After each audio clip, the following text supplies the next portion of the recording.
স্বাগত ডিবিসি দেশের সংবাদে। আপনাদের সাথে আছি সামিয়া জানা। এবার জানাবো খবরের বিস্তারিত। বুলডোজার দিয়ে গুঁড়িয়ে দেয়া হলো রাজধানীর ধানমন্ডি ৩২ নম্বরের শেখ মুজিবুর রহমানের বাড়িটি। বুধবার রাতে বাড়িটিতে ঢুকে স্বৈরাচার, ফ্যাসিবাদ ও আওয়ামী লীগ বিরোধী বিভিন্ন স্লোগান দেয় বিক্ষুব্ধ ছাত্র জনতা।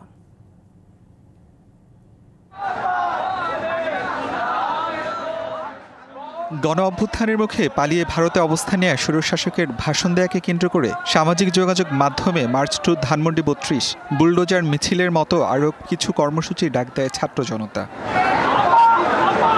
ঘোষণায় বুধবার রাত ৯টার কথা উল্লেখ থাকলেও রাত ৮টার দিকেই ধানমন্ডি ৩২ নম্বরের বাড়ির সামনে জড়ো হয় বিক্ষুব্ধ ছাত্র জনতা। কিছুক্ষণ পর মূল গেট ভেঙে ভেতরে ঢুকে ভাঙচুর চালায় বিক্ষুব্ধরা।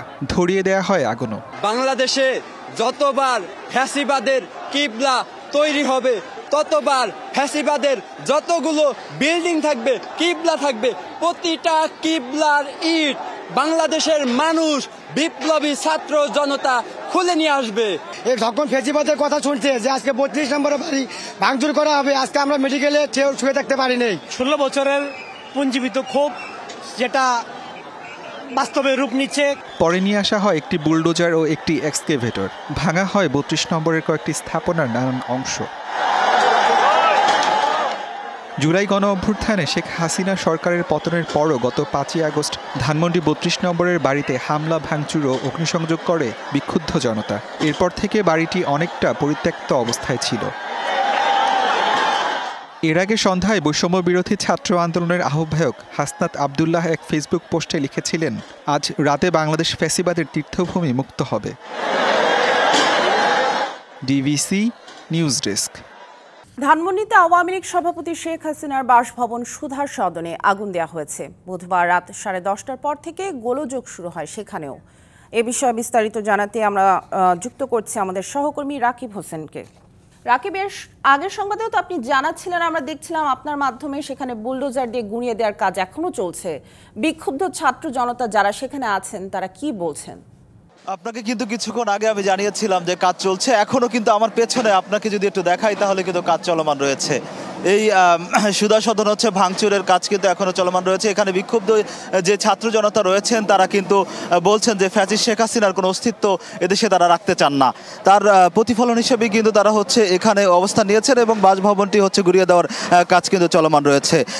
এখানে বিক্ষুব্ধ ছাত্র জনতা আরেকটা বিষয় জানাচ্ছেন এবং বলছেন যে হচ্ছে যে শেখ হাসিনা যেই স্বৈরাচার, যে শাসনতন্ত্র গত ১৫ বছরে প্রতিষ্ঠা করেছিল, দেশে যেই অমানবিক নির্যাতন করেছিল সাধারণ মানুষকে, এই ধরনের নির্যাতনের প্রতিবাদ কিন্তু আসলে এখানে হচ্ছে প্রতিচ্ছবি হিসেবে তারা দেখাচ্ছে এবং তারা বলছে যে শেখ হাসিনা যত ধরনের তার যত কিছু আছে এখানে কোনো কিছু রাখা হবে না। এমনকি বঙ্গবন্ধুর বেশ কিছু মুরালও কিন্তু ইতিমধ্যে কিন্তু ভাঙচুর করা হয়েছে। আপনি কিন্তু এই বিষয়টা জানেন বিভিন্ন জায়গায়।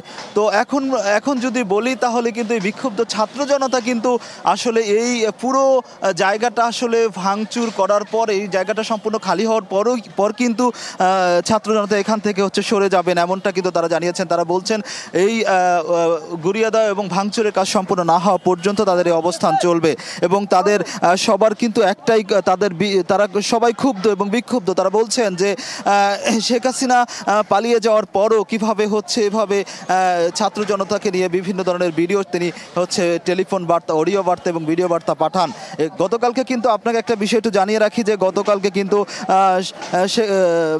সাবেক প্রধানমন্ত্রী শেখ হাসিনা, যিনি পালিয়ে গিয়েছিলেন বাংলাদেশ থেকে ছাত্র জনতার আন্দোলনের মুখে, তিনি একটি ভিডিও দিয়েছিলেন। এই ভিডিওটি পোস্ট করার পরেই কিন্তু সামাজিক যোগাযোগ মাধ্যমে প্রচুর সমালোচনা হয় এবং এর প্রেক্ষিতে কিন্তু ক্ষুব্ধ হয় ছাত্র জনতা এবং ছাত্র জনতা বিক্ষুব্ধ হয়ে কিন্তু গতকালকে এক বিশাল মিছিল নিয়ে, বুলডোজার মিছিল যেটাকে তারা লং মার্চ কর্মসূচির আওতায় এনে সেটা নিয়ে হচ্ছে এই ৩২ নম্বরে বঙ্গবন্ধুর শেখ হাসিনার বাসভবন সুধা সদনে কিন্তু আসেন এবং এসে কিন্তু ভাঙচুর শুরু করেন। প্রথমে কিন্তু আপনাকে একটা বিষয় জানাতে চাই, প্রথমে কিন্তু এসে এখানে বিক্ষুব্ধ জনতা কিন্তু আগুন ধরিয়ে দেয় ভিতরে এবং সে আগুন ধরানোর পর কিন্তু এখানে কোনো ধরনের আইন শৃঙ্খলা রক্ষাকারী বাহিনী আসলে আসতে পারেননি।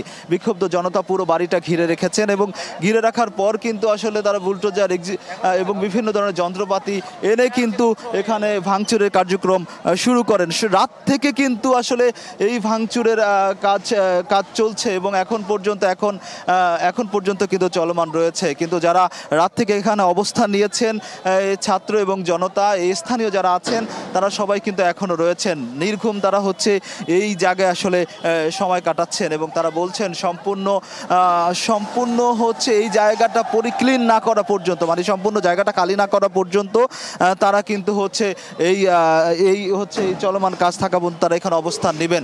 আমরা একটু এখানে একজন ছাত্র জনতার পক্ষ থেকে একজনের সঙ্গে কথা বলবো, যে আপনি যদি একটু বলেন যে আসলে এই যে ভাঙচুরের কাজ চলছে, আসলে আপনার এটা নিয়ে বক্তব্য কি? আমার বক্তব্য হলো যে এটা ভালোই হইতেছে, যে স্বৈরাচারের পতনের পরে যেই মানুষের যেটা আশা আকাঙ্ক্ষা ছিল সেটা আস্তে আস্তে পূরণ হইতেছে। আর আমার একটাই দাবি, যেন স্বৈরাচার এই দেশে আর কোনোদিনও প্রতিষ্ঠা হয় না। আর সকল মানুষের এটা থেকে শিক্ষা নিতে হবে যে পরবর্তীতে কোনো স্বৈরাচার এরকম আর ফ্যাসিস্টের মতো না হয়, এটাই আমার দাবি। আচ্ছা, আর একটু আপনার কাছে একটু জানতে চাই, আসলে আপনি যদি একটু বলেন যে এই যে বাসভবন ভেঙে দেওয়া হচ্ছে আপনারা অবস্থান নিয়েছেন, আমরা দেখতে পাচ্ছি রাত থেকে অনেকে অবস্থান নিয়েছে, একটু যদি বলেন আসলে এটা নিয়ে।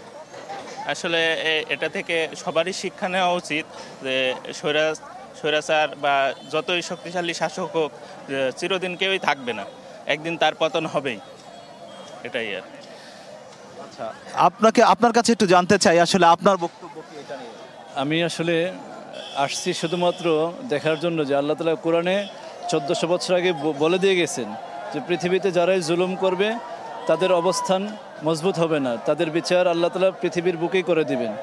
আরেক আয়াতে আল্লাহ বলছেন ইন্না ফি যালিকা লাইবরাতাল লিউলিল আবসার, অর্থাৎ পৃথিবীতে এমন কিছু ঘটনা আল্লাহ তাআলা ঘটায়া দেন শুধুমাত্র পরবর্তী জেনারেশনকে সতর্ক করার জন্য এবং তাদেরকে শিক্ষা দেওয়ার জন্য, যে তোমরা পূর্ববর্তীদের অবস্থান থেকে তোমরা শিক্ষা গ্রহণ করো, যাতে করে এমন কঠিন অবস্থার সম্মুখীন তোমাদেরকে হতে না হয়। এবং আরেকটা কথা হচ্ছে কি, জবানের হেফাজত। একটা বিষয় একটু আমি এখানে যারা রয়েছেন বিক্ষুব্ধ ছাত্র জনতা, তারা বলছেন যে এদেশে আর স্বৈরাচারের কোনো পতন হবে না। সুধা সদন থেকে এখন পর্যন্ত যদি বলি তাহলে আপনাকে একটা বিষয় একটু জানিয়ে রাখি, এখন পর্যন্ত কিন্তু এই সুধা সদনে ভাঙচুরের কাজ চলমান রয়েছে। এটা কিন্তু সম্পূর্ণ ক্লিয়ার না হওয়া পর্যন্ত কিন্তু ভাঙচুরের কাজ চলমান থাকবে। এই ছিল আসলে সুধা সদনের সামনে থেকে সবশেষ। রাকিব, ধন্যবাদ আমাদের সাথে যুক্ত হবার জন্য। এদিকে দেশের কয়েকটি বিশ্ববিদ্যালয়ে শেখ মুজিবুর রহমানের মিউরাল গুঁড়িয়ে দিয়েছে ছাত্র জনতা। নাম পরিবর্তন করে দেয়া হয় রাজশাহী ও বেগম রোকেয়া বিশ্ববিদ্যালয়ের কয়েকটি হলের। বিক্ষুব্ধ ছাত্র জনতা বলছে ফ্যাসিবাদের সব চিহ্ন মুছে দিতে চান তারা। বুধবার রাত 9টার দিকে রাজশাহী বিশ্ববিদ্যালয়ের বঙ্গবন্ধু শেখ মুজিবুর রহমান হলের নাম ফলক ভেঙে ফেলে বিক্ষুব্ধ শিক্ষার্থীরা। নতুন করে হলের নাম দেয় বিজয় 24। এছাড়া নির্মাণাধীন AHM কামারুজ্জামান হলেরও নাম ফলকও ভেঙে ফেলে আন্দোলনকারীরা। জাহাঙ্গীরনগর বিশ্ববিদ্যালয়েও শেখ মুজিবুর রহমানের ও তার পরিবারের সদস্যের নামে থাকা মুরাল ভেঙে দিয়েছে শিক্ষার্থীরা। রাত 11:30টায় বটতলায় জড়ো হয়ে বিক্ষোভ মিছিল বের করেন। পরে তারা ভাঙচুর করেন। পরে তারা শেখ মুজিবের মুরাল ভেঙে দেন। এদিকে রংপুরে বেগম রোকেয়া বিশ্ববিদ্যালয়ে শেখ মুজিবুর রহমানের মুরাল, শেখ ফজিলতুন্নেসা মুজিব ও শেখ হাসিনার নামে থাকা কয়েকটি নাম ফলক ভেঙে গুঁড়িয়ে দেয় ছাত্র জনতা। শেখ মুজিব হলের নাম পরিবর্তন করে বিজয় 24 হল রাখার পাশাপাশি বঙ্গমাতা শেখ ফজিলতুন্নেসা মুজিব হলের নাম ফলকও ভেঙে ফেলে তারা। জাহাঙ্গীরনগর বিশ্ববিদ্যালয়ের সকল সাধারণ শিক্ষার্থীরা মিলে এই বিশ্ববিদ্যালয়ে যত স্বৈরাচারের চিহ্ন আছে, ফ্যাসিবাদের যত চিহ্ন আছে তারা মুছে দিচ্ছে। ফ্যাসিস্ট মুজিবের যে সমস্ত স্মৃতিচিহ্ন বিশ্ববিদ্যালয় রয়েছে এবং তার শেখ হাসিনার পরিবারের যে সমস্ত স্মৃতিচিহ্ন রয়েছে সেগুলো মুছে ফেলার উদ্দেশ্যে আমরা এখানে কিন্তু এসেছি। অন্যদিকে খুলনায় সাবেক প্রধানমন্ত্রীর চাচার শেখ বাড়ি বুলডোজার দিয়ে গুঁড়িয়ে দিয়েছে বিক্ষুব্ধরা। রাত 9টার দিকে নগরীতে বিক্ষোভ মিছিল শেষে বাড়িটি গুঁড়িয়ে দেয় তারা।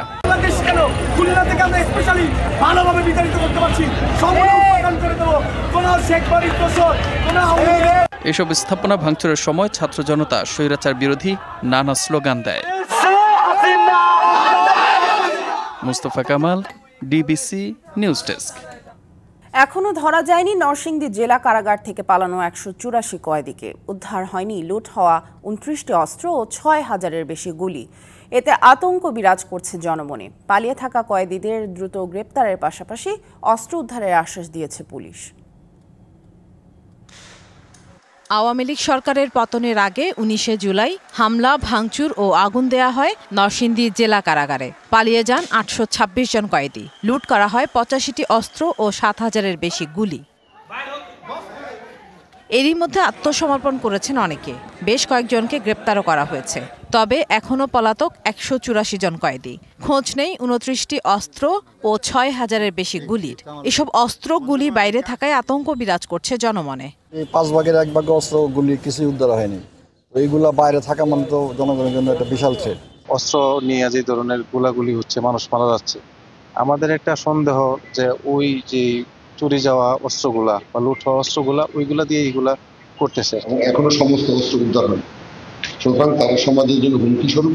আমরা ইতিমধ্যে পুলিশ প্রশাসন, জেলা প্রশাসক মহোদয় সহ আইন শৃঙ্খলার মিটিং এ শুরু করার কথা হয়েছে। আমরা চাই অবিলম্বে যাতে এই অস্ত্রগুলো উদ্ধার। পুলিশ বলছে কারাগারে দেয়া আগুনে কাগজপত্র পুড়ে যাওয়ায় বেগ পেতে হচ্ছে কয়েদি ধরতে। এই বিষয়ে কাজ করে যাচ্ছে জেলা কারাগার কর্তৃপক্ষ। জেলা প্রশাসনের ঘোষণার পর যারা আসলে সারেন্ডার করে নাই, আমরা ধরে নিতে পারি যে এরা আইনের প্রতি শ্রদ্ধাশীল না। সেক্ষেত্রে এদের দ্রুত জানিয়ে আমরা তালিকাটা বের করার কাজ করছি। জেলা প্রশাসন, আমাদের বিরুদ্ধ জেলা দারাজত মহোদয় এটা নিয়ে তৎপর আছেন। আমরা খুঁজে বের করার চেষ্টা করছি আসলে কোন প্রকৃতির বন্দী। এবং এখনো ৩১টি আগ্নেয়াস্ত্র মিসিং রয়েছে, যেটা উদ্ধারের জন্য আমাদের বাংলাদেশ পুলিশ সহ বিভিন্ন আইন শৃঙ্খলা বাহিনীর সদস্যরা নিয়মিতভাবে বিভিন্ন তথ্যের ভিত্তিতে আমরা কাজ করে যাচ্ছি। ঝুঁকি এড়াতে দ্রুত পলাতক কয়েদিদের গ্রেপ্তার ও লুটের অস্ত্র উদ্ধারের দাবি নরসিংদীবাসীর। DBC news desk. রোহিঙ্গা নামটি সামনে আসলেই মাদক চোরাচালান আর নানা অপরাধের সম্পৃক্ততার তথ্য উঠে আসে। পুলিশের খাতায় অনেক অপরাধের তথ্য প্রমাণ রয়েছে গোষ্ঠীটির নামে, কিন্তু এর বাইরে রোহিঙ্গাদের বৃহৎ জনগোষ্ঠী অতি সাধারণ ও অমানবিক জীবনযাপন করছে ক্যাম্পগুলোতে, যাদের সাথে অপরাধ এবং অপরাধীদের সম্পর্ক নেই বললেই চলে। তারা ক্যাম্পে আশ্রিত হয়ে থাকতে চান না, ফিরতে চান নিজ মাতৃভূমিতে আরাকানে। সম্প্রতি কক্সবাজারের রুখিয়া এবং কুতুপালং ক্যাম্প ঘুরে রোহিঙ্গাদের আরাকানে ফেরার আকুতি তুলে ধরছেন রাজীব ঘোষ। 2017 আগস্টের শেষ সপ্তাহ থেকে রোহিঙ্গা জনগোষ্ঠী মিয়ানমার থেকে বাংলাদেশে পালিয়ে আসতে শুরু করে। দীর্ঘ পথ হেঁটে পাহাড়, পর্বত, নদী ও সাগর পেরিয়ে তারা এদেশে আসেন। আসতে কারো কারো কয়েকদিন লাগলেও অনেকের লেগেছে 1 মাসেরও বেশি। নারী, পুরুষ এবং শিশুরা সাথে করে নিয়ে আসে নির্মম অত্যাচারের কাহিনী। এভাবে কয়েক লাখ মানুষ প্রবেশ করেছে টেকনাফ এবং উখিয়ায়। তাদের আশ্রয়, খাদ্য, বস্ত্রের ব্যবস্থা করতে হিমশিম খায় বাংলাদেশ। যুক্ত হয় আন্তর্জাতিক ত্রাণ সংস্থাগুলো। কিন্তু এ পর্যন্ত একজন রোহিঙ্গাকেও ফেরত পাঠানো যায়নি মিয়ানমারে। একদিকে দীর্ঘায়িত হচ্ছে প্রত্যাবাসন, অন্যদিকে রোহিঙ্গা ক্যাম্পে হত্যাকাণ্ড সহ বাড়ছে অপরাধের ঘটনা। পুলিশের তথ্য বলছে ক্যাম্পগুলোতে আধিপত্য বিস্তার নিয়ে নানা গ্রুপ, উপগ্রুপে বিভক্ত হয়ে হত্যা, মারামারি, চুরি, ডাকাতি, মাদক ব্যবসা, অপহরণ ও ধর্ষণের মতো অপরাধে জড়িয়েছে রোহিঙ্গারা। আবার নানা ধরনের অপরাধীও আশ্রয় নিয়ে থাকে ক্যাম্পগুলোতে, রয়েছে এমন তথ্যও। তবে রোহিঙ্গা নেতাদের দাবি, ক্যাম্পগুলোতে অপরাধী থাকার সুযোগ নেই, সবসময় নিরাপত্তা বাহিনী ঘিরে থাকে। অপরাধী নাই, ক্যাম্পের ভিতরে কোনো অপরাধী নাই স্যার। এটা তো সরকার আছে, সরকারের সাথে দিনে রাতে ডিউটি করে। এটা অপরাধী তাই আর কোনো সম্মান নাই, এটা অপরাধী নাই। কক্সবাজারের কুতুপালং এবং উখিয়া শরণার্থী শিবিরে সরেজমিনে কথা হয় অনেকের সাথে। তাদের কেউ কেউ বলছেন বাংলাদেশ যদি 1 ঘন্টার নোটিশ দেয়, প্রয়োজনে হেঁটেই ফিরবেন নিজ দেশে। কালার এক্সপার্ট, জর্জ স্যাপ এবং মাইল্ড অন হ্যান্ডস টেকনোলজি সমৃদ্ধ অরিক্স ক্রিস্টাল ওয়াশ আপনার হাজ ইন্দাজি হয়ে দিলে আর রাতে যাইম বই হাজ ইন্দাজি সে রেডিও গিয়ে হইলে আর রাতে যাইম আর ফারকাই দিয়ে আর হাড়ে যাইম বই নিলে হাড়ে এসে হাড়ে যাইম আর টিয়া 10 করে বাংলাদেশের জনগণে প্রশাসনে আরারে নিজে 3 বেলা হাবর দেড়ে 2 বেলা না হয় একবেলা আরারে দিয়ে হাবাইয়ে আজ যা রাষ্ট্রপতি ঘুরে গিয়ে ক্যাম্প জানা আসলে আদিয়া রোহিঙ্গা বাঙালি হন ফরক নাই, হদিয়া নাই, হল নাই। আদিয়া বাংলাদেশের জনগণ হইতে প্রশাসন হইতে হাজার হাজার শুকুরিয়া আরা জানায়। বাংলাদেশ সীমান্ত সংলগ্ন প্রায় 350 কিলোমিটার এলাকার সম্পূর্ণ নিয়ন্ত্রণ মিয়ানমারের সশস্ত্র বিদ্রোহী গোষ্ঠী আরাকান আর্মির। ফিরে যেতে আরাকান জাতিগোষ্ঠীর বাধার মুখে পড়বেন কিনা এমন প্রশ্নও ছিল তাদের কাছে। আরাকান হিয়ান শুধু বানা রাখাইন জাতি যারা আছে তারা ন আরাকান আমাদের 2 মেজরিটি কম আছিল, গইদে আর রোহিঙ্গা আর গইদে রাখাইন জাতি। আরা 1000 বছর লতি তারার মাটি মিলে আসি, সার মৃত্যু তারার মাটি মিলিতন চাই। কিন্তু তারা আরারে বাধা দিব দিয়ান তারা হে দেশের সরকার ন বাধা দিলে আরারে সরকারে দিতে পারিব তারা তোমাদের সরকার না তারা বাধা দিতে পারিব তারা যদি বাধা দিতে তারা ভুল করে আরাকানের নিয়ন্ত্রণ যারা নিয়েছেন ভবিষ্যতে তারা রোহিঙ্গাদের সাথে নিয়েই চলবেন এমন বিশ্বাস প্রত্যাবাসন কর্মকর্তাদের। জটিলতাটা আসলে মিয়ানমার পক্ষের।